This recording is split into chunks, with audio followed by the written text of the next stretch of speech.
Hi guys, আমি J, আমি Bob, আর তোমরা দেখছো দ্য বংসের রিয়াকশন। আগের দিন আমরা একটা রিয়াকশন দিয়েছিলাম, রিয়াকশন ভিডিও করেছিলাম, যেটা ছিল হচ্ছে সিরাজগঞ্জের একটি সুন্দর মসজিদ। তারপর আমার কাছে রিকোয়েস্ট আসতে থাকে যে দাদা, বাংলাদেশে আরও একটি মসজিদ রয়েছে 57 তলা ভবনের সমান, 201টি গম্বুজ নিয়ে একটি মসজিদ রয়েছে, যেটা খুবই সুন্দর এবং দেশ বিদেশ কেন পুরো ওয়ার্ল্ডে সেটা ফেমাস হয়েছে। তো সেটার উপর তোমরা রিয়াকশন দাও প্লিজ প্লিজ। তো এই জন্য আজকে আমরা নিয়ে চলে এসেছি তাড়াতাড়ি করে, দেরি না করে। রমজান মাস চলছে, তাই জন্য আজকে আমরা নিয়ে চলে এসেছি সেই 201 গম্বুজের তৈরি একটি মিনার।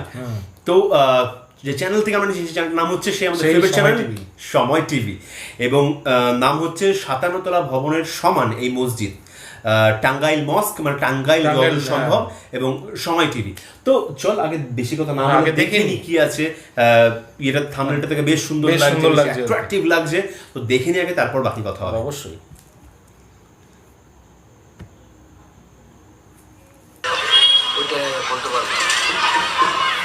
বিশ্বের সবচেয়ে উঁচু মিনার, একটি 57 তলা ভবনের সমান উচ্চতা। মসজিদের ছাদে রয়েছে দৃষ্টিনন্দন 201টি কারুকার্যময় গম্বুজ, তাই 201 গম্বুজ মসজিদ নামেই পরিচিত। 15 বিঘা জায়গার উপর এই মসজিদের নকশা করা হয়েছে 201টি গম্বুজ ও 9টি মিনার দিয়ে। দৃষ্টিনন্দন এই মসজিদের ছাদে 101 ফুট উচ্চতার একটি গম্বুজ রয়েছে। চারপাশে ছোট ছোট গম্বুজ আছে 200টি। এগুলোর প্রত্যেকটির উচ্চতা 23 ফুট।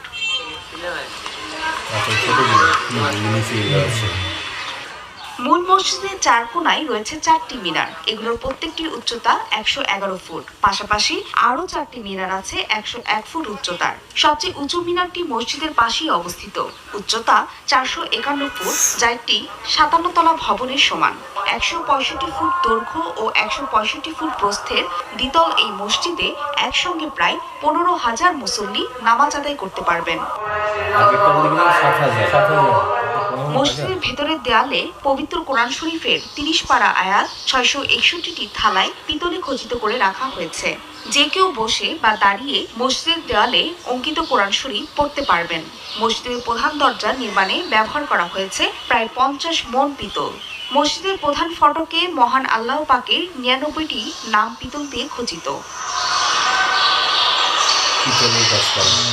মসজিদের টাইলস সহ ফিটিংসের যাবতীয় শোভা বর্ধনের শৌখিন কারুকার্য খচিত পাথর বিশ্বের বিভিন্ন দেশ থেকে আনা হয়েছে।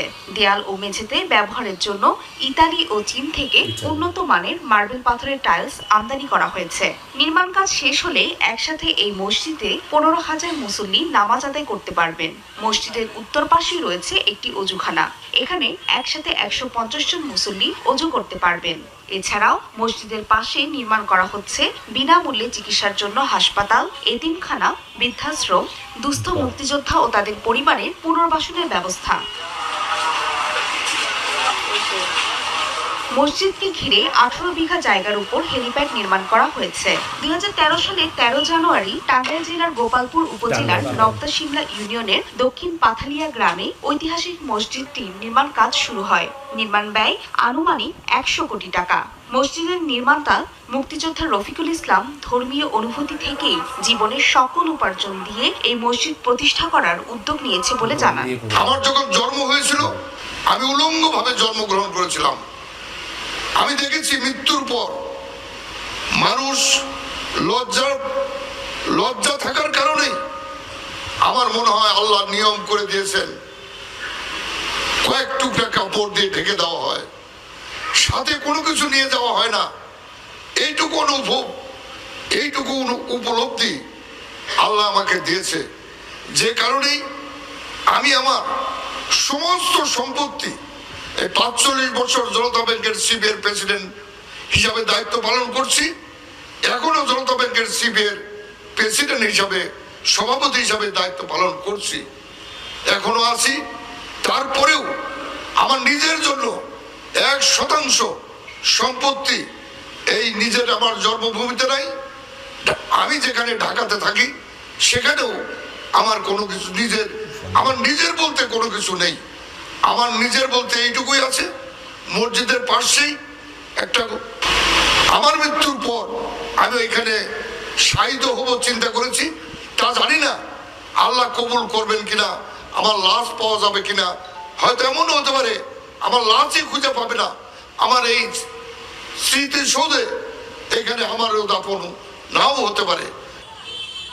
ইতোমধ্যে মসজিদের প্রায় ৭৫% কাজ শেষ হয়েছে বলে দাবি কর্তৃপক্ষের। বাকি কাজ শেষ করতে দেশবাসীর কাছে সহযোগিতা চেয়েছেন তারা। গ্রামবাসী, এলাকাবাসী সবাইকে ডেকে আমার বড় ভাই বীর মুক্তিযোদ্ধা রফিকুল ইসলাম উনি বললেন যে আমি একটা মসজিদ সম্প্রসারণ করতে চেয়েছিলাম বটে, কিন্তু এখানে যেহেতু জায়গা সম্পূর্ণ হচ্ছে না, আপনারা সকলে মিলে যদি আমাকে সহযোগিতা করেন তাহলে একটু জায়গা দিলে আমরা একটা মসজিদ করতে চাই। তো সেই ক্ষেত্রে আমাদের নিজস্ব কিছু সম্পত্তি ছিল যে যেখানে এখন মসজিদ স্থাপিত হয়েছে, পাশাপাশি গ্রামবাসী অনেকেই আমাদের এই মসজিদে জমি দাতা হিসেবে অংশগ্রহণ করেছেন, ওয়াকফ করে দিয়েছেন। সকলের সম্মিলিত প্রচেষ্টায় মসজিদটি এই পর্যন্ত দাঁড়িয়েছে। মূলত 2013 সালে 13ই জানুয়ারি এই মসজিদটি ভিত্তি স্থাপিত হয়েছে। ভিত্তি স্থাপন করেন আমাদের, আমরা তো 6 ভাই, বড় ভাই রফিকুল ইসলাম উনি সবার বড়, আমাদের মাতা মরহুম রেজিয়া খাতুন এই মসজিদকে ভিত্তি স্থাপন করে যান। তার ভিত্তি স্থাপনের মধ্য দিয়ে আজকের এই মসজিদটি এই পর্যন্ত চলে এসেছে। তো আমাদের মূল লক্ষ্য হচ্ছে আল্লাহ তাআলার যে ঘর, এই ঘরকে যেন আল্লাহ তাআলা কবুল করেন। এই ঘরে মসজিদের দ্বীনের ইবাদত হবে, কোরআন হাদিসের চর্চা হবে, মানুষ এখানে ইবাদত বন্দি করবে, এটাই আসলে মূল লক্ষ্য। আমরা এখন পর্যন্ত 75% বলবো, 80% বলা যায় না, তবে 75% আমরা বলবো যে কাজ সম্পন্ন হয়েছে। তো বাকি কাজ সম্পন্ন হওয়ার জন্য সকলের সহযোগিতা অবশ্যই একান্ত প্রয়োজন। বাংলাদেশ নয়, পৃথিবীর কোথাও 201 গম্বুজ মসজিদ নেই। এটা এই মসজিদের একটা অন্যতম বৈশিষ্ট্য। সেই দৃষ্টিকোণ থেকে বিশ্বের মাঝে এই মুসলিম স্থাপত্যটি প্রতিষ্ঠিত থাকুক এবং কিয়ামত পর্যন্ত এটা চালু থাকুক। পাশাপাশি আরেকটা গুরুত্বপূর্ণ স্থাপনা প্রতিষ্ঠিত হতে যাচ্ছে, সেটা হলো 451 ফিট উচ্চতা সম্পন্ন একটি মিনার, যেটা 57 তলা সমান উচ্চতা সম্পন্ন একটি মিনার হতে যাচ্ছে। সেই মিনারটির কাজ ইতিমধ্যে শুরু হয়েছে বটে, পাইলিং এর কাজ চলছে। সামনে আপনাদের সহযোগিতা পেলে, সকলের সহযোগিতা পেলে, আল্লাহর খাস মেহেরবানি থাকলে সেটাও ইনশাআল্লাহ সম্পন্ন করা সম্ভব হবে আমরা বিশ্বাস করি। মসজিদ কেন্দ্র করে পাশেই গড়ে উঠেছে দোকান, হোটেল, রেস্তোরাঁ এবং দূর দূরান্ত থেকে আগত দর্শনার্থীদের জন্য আবাসিক সুবিধা। অত্যাধুনিক ঐতিহাসিক মসজিদটি দেখতে প্রতিদিন বিভিন্ন জেলা থেকে শত শত দর্শনার্থী ছুটে আসেন। বাংলাদেশের ভিতরে এত সুন্দর একটা মসজিদ নির্মিত হয়েছে। দক্ষিণ এশিয়ার মধ্যে মনে হলো যে এটা বৃহত্তর একটা মসজিদ নির্মাণ হয়েছে। সামনের দিকে আরো হয়তো কারো কাজ দিলে আরো সৌন্দর্য হবে। দেখলাম যে খুব অসাধারণ, অত্যন্ত সুন্দর, এবং এখনো যদি সম্পূর্ণ হয় না এই কাজটা, সম্পূর্ণটা আরো সুন্দর লাগবে। 201 গম্বুজ মসজিদ অত্যন্ত সুন্দরভাবে এবং আকর্ষণীয় সাথে তৈরি করা হয়েছে। অনলাইনে দেখছি যখন এই মসজিদ 201 গম্বুজ একটা মসজিদ হয়েছে আমাদের দেশে, খুবই একটা আনন্দ লাগলো। দেখলাম, মনে হলো যে আমাদের দেশের একটা গৌরব। এইরকম জায়গায় একটা সুন্দর একটা মসজিদ তৈরি হয়েছে 201 গম্বুজ, এই জন্য নিজের কাছে খুবই ভালো লাগছে। যারা মসজিদটি না দেখছেন তারা এসে দেখে যান। মসজিদটি অনেক সুন্দর এবং কি আমাদের টাঙ্গাইলের ঐতিহ্য, সারা বিশ্বের মধ্যে একটি অন্যতম একটি স্থাপনা। টাঙ্গাইলের 201 গম্বুজ মসজিদে যেতে রাজধানী ঢাকার মহাখালী বাস টার্মিনাল থেকে দ্রুতগামী বাসে উঠে সরাসরি গোপালপুর বাস স্ট্যান্ডে নামতে হবে। প্রায় 145 কিলোমিটার পথ পাড়ি দিতে সময় লাগবে প্রায় 4 ঘন্টা। বাস স্ট্যান্ড থেকে সিএনজি, অটোরিকশা বা ভ্যানে করে 10 কিলোমিটার পথ পাড়ি দিয়ে মসজিদে পৌঁছাতে হবে। সময় সংবাদ, টাঙ্গাইল।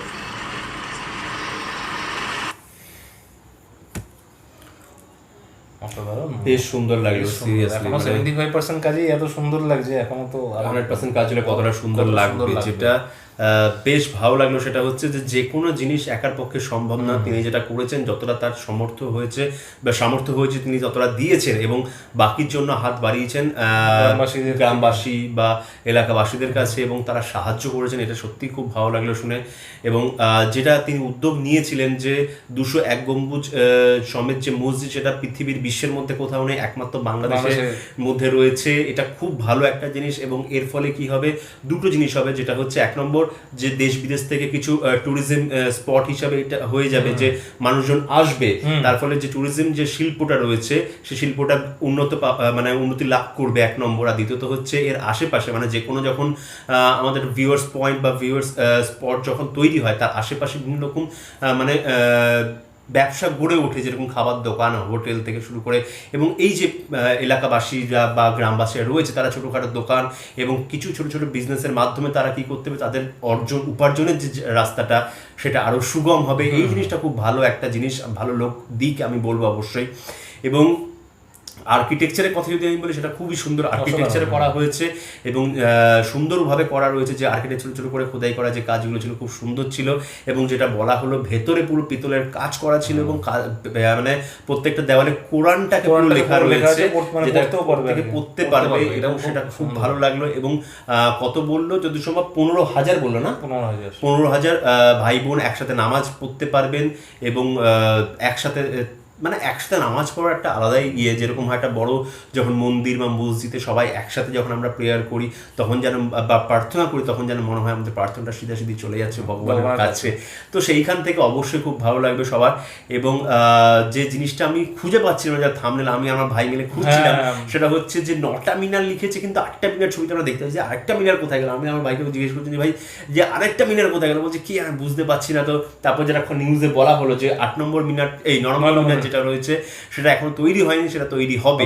তো অবশ্যই দেখবো এরপরে যখন তৈরি হবে, তৈরি হওয়ার পর কিরকম লাগছে দেখতে অবশ্যই, এবং সেটা অনেক আরো সুন্দর লাগবে অবশ্যই। এবং মিনারটার উপর থেকে ভিউটা কিরকম লাগছে, পুরো টাঙ্গাইল জেলাটার ভিউটা কিরকম লাগছে সেটা দেখতেও বেশ সুন্দর লাগবে আশা করি। এবং ওভারঅল বেশ সুন্দর লেগেছে। প্রত্যেকটা মানুষ যেটা যাচ্ছে, যেটা বললাম, আশপাশ দিয়ে কিছু ব্যবসা গড়ে উঠছে, মানুষজনের জীবিকা অর্জনের রাস্তা হলো, এটা খুব ভালো একটা জিনিস। এবং ট্যুরিজম স্পট বা ট্যুরিজম যে শিল্পটা রয়েছে সেটা ইন্ডাস্ট্রিটা আরও ডেভেলপ হবে এটার ফলে। তো ওভারঅল বেশ ভালো লাগলো আমার। ভগবান বা আল্লাহর প্রতি ভালোবাসায় মানুষের যে এই এত সুন্দর উপস্থাপনা, এটাই আর কি অনেক সুন্দর, খুব সুন্দর লাগছে। এবং মানে একের পর এক কিন্তু সুন্দর সুন্দর মসজিদ মানে বাংলাদেশে হচ্ছে অবশ্যই। এটা দেখেও ভালো লাগে যে মানে আমাদের প্রতিবেশী দেশ হিসেবে, হ্যাঁ অবশ্যই, কিন্তু সবই আমাদের নিয়ে ভালোবাসা। এবং এর ফলে কি হলো, মানে বাংলাদেশ যে 201 গম্বুজের সাথে যে মসজিদ তৈরি করে ফেললো, তার ফলে কি পুরো সারা বিশ্বে একটা নাম কামিয়ে নাম খোদাই করে ফেললো, যে বিশ্বের একমাত্র 201টি সহ যে মসজিদ সেটা একমাত্র প্রথম তৈরি হয়েছিল বাংলাদেশে। তো অবশ্যই এটা খুব ভালো লাগছে, এটা খুব গর্বের ব্যাপার অবশ্যই। তারপর এটাও বললো যে কায়ামাত তাক আর কি বললো না, হ্যাঁ যেন কায়ামাত তাক অবশ্যই যেন থাকে, এটা যেন এরকম ভাবে চলতে থাকে, অবশ্যই খুব ভালো লাগলো। এবং যিনি স্রষ্টা তিনিও অনেক সুন্দর সুন্দর কথাগুলো বললেন আর কি। হ্যাঁ হ্যাঁ অবশ্যই, তিনি একটা ভালো কথা বললেন আমার ভাই, যে যিনি ওটা বললেন যে আমি নিয়ে আমরা আসি, যেটা গান আছে খালি হাত আয়ে তে হাম খালি হাত যায়েঙ্গে। তো সেরকম ব্যাপার, কিছু নিয়ে আসেনি, কিছু নিয়ে যাব না, যেটুকু আছে সেটুকু একটু কারোর যদি সাহায্যে লাগে, কারোর কাজে লাগে, সেটাই অনেক বড় ব্যাপার। অ্যাটলিস্ট কি হবে যে উনার নামটা মানে খোদাই হয়ে গেল সারা বিশ্বে, যেটা ইনার উদ্দেশ্যে বা ইনার উদ্যোগে, তো উদ্দেশ্যে না, উনার উদ্যোগে তৈরি হয়েছেন। এবং যিনি ওটা বললেন যে উনার কবর স্থানটা বা কবরটা যদি সেখানে তৈরি হয় তাহলে তো আর কোনো কথাই না, যে সেটাও যদি না থাকে আল্লাহর ইয়েতে, মানে খুব সুন্দর কথা আর কি, মানে দারুণ দারুণ লাগে কথাগুলো বলেছেন, ভালো লাগে সত্যি। তো বেশ ভালো লাগলো, এরকম যেন প্রত্যেকটা মানুষের হওয়া উচিত। অবশ্যই আমরা কিছু না কিছু পাওয়ার জন্য জীবনে করে থাকি, কেন করবো না? তবে যদি কিছু অন্যের জন্য সাহায্য করতে হয়, সেটার থেকে বড় পুণ্যের কাজ আর হয়তো হয় না। মানে আমি এইটুকুই বুঝতে পারলাম যে ওনার কামনা যাতে আল্লাহর পাশেই ওনার ওই এটা সমাধিটা হয় আর কি, সেটা যদি লেখা থাকে তাহলেই হবে। মানে এই কথাটাই ভালো লাগবে যে উনি কিন্তু কোনো আল্লাহর থেকে এটা চাইছে না যে আমার কিন্তু এখানেই হতে হবে, মানে আমি এখানেই চাই, আমাকে এখানে দিক, বলে আমার নসিবে থাকলে আমার ওখানেই হবে। মানে এই কথাটাই ভালো লাগলো, মানে নিঃস্বার্থভাবে উনি কথাটা বললেন আর কি। একদম একদম, যে আমার থাকলে অবশ্যই উনি নিঃস্বার্থ না, এটা করতেই না। হ্যাঁ, মানে রোজ এতটা রোজগার, এত বছরের পরিশ্রমের যে ফলটা সেটা দিয়ে দিতেন না, সেটা অবশ্যই, এটাকেও খুব কম সংখ্যক মানুষ এরকম। তো বেশ ভালো লাগলো, বেশ সুন্দর লাগলো জিনিসটা ওভারঅল। তো তোমাদের যদি আমার সাথে এই জিনিস, এই ভিডিও বা এই রিয়াকশনটা দেখে ভালো লাগে তাহলে অবশ্যই লাইক শেয়ার সাবস্ক্রাইব বাটনটা টান করে বাজিয়ে দাও, জানাচ্ছেন নতুন চ্যানেলটা সাবস্ক্রাইব করো তাড়াতাড়ি, আর কমেন্ট করতে একদম ভুলে যাও না। এইভাবেই কমেন্ট করে যাও, এইভাবেই ভালোবাসা দিয়েই যাও। ভালোবাসা দিচ্ছ বলেই তো আমরা এত সুন্দর জিনিস দেখতেও পাচ্ছি। সত্যি তাই, অনেক কিছু জানতে পারছি। ভালোবাসা না দিলে তোমরা আমাদের লিঙ্কও পাঠাতে না, বলতে না যে এটার উপর দাদা রিকোয়েস্ট দাও, ওই জন্য আমরা রিকোয়েস্ট দিচ্ছি। আমাদের ভালোবাসাও আদান প্রদান ঠিকই আছে, এই নিয়ে কোনো কম বেশি একদম, মানে বেশি আছে, কম তো নেই, এটুকু বলতে পারি। দিন দিন বাড়ছে, কমছে না। ভালো লাগছে তোমাদের সবার ভালোবাসা পেয়ে, সিরিয়াসলি ভালো লাগছে যে এই সময়টাতে বলেছে যে এই কিছু ইসলামিক আর কি ভিডিও করতে, তো আমরা করছি। সত্যি খুব ভালো রেসপন্স, তোমরা অনেক ভালোবাসা দেখাচ্ছ, এটাতেও আমরা সত্যি ইন্সপায়ার হচ্ছি যে না, এই ভিডিওগুলো তাহলে আমরা করতেই পারি। আমরা করার পর আমরা অনেক কিছু জানতেও পারছি, নলেজটা বাড়ছে, নলেজ সবসময় করা উচিত। অবশ্যই এক জায়গায় থামে থাকলে তো হবে না, সবকিছু জানা দরকার। সেই, আর অবশ্যই ফেসবুকের গ্রুপটা আছে আমাদের, ওটা জয়েন করো, মানে বেশি বেশি করে জয়েন করো, আর পেজটা পেজ আসলে ভাইয়া লাইক দেখি পেজটা বেশি করে লাইক করো, শেয়ার করো, হোয়াটসঅ্যাপ, ইনস্টাগ্রাম, টুইটার, একদম সোশ্যাল মিডিয়া, বন্ধু বান্ধব, অফিস কলিগ, XYZ। আজকে আমার লাইনটা বলে দিয়েছে, কাউকে ছেড়ো না, মানে সবাইকে শেয়ার করে দাও। আর অবশ্যই মানে ইনস্টাগ্রামে দুজনকে একদম ফলো একদম ভুলে যাবো না, একটু ফলো করো, তাহলে আমাদের একটু চিনবে মানুষজন, আর কিছু না। তোমাদের যেমন ভালোবাসা যাচ্ছে সেইভাবে সবাই চিনবে। আর অবশ্যই ইউটিউবের যে চ্যানেল লিঙ্কটা আছে এটা বেশি করে শেয়ার করো, সবার সাবস্ক্রাইবার আর ভিউয়ার্স বাড়ে। একদম সবাই ভালো থাকো, সুস্থ থাকো, সবাইকে ভালোবাসা ছড়িয়ে দিও। পরের ভিডিও তোমার সাথে দেখাবে, ততক্ষণ জানো টাটা।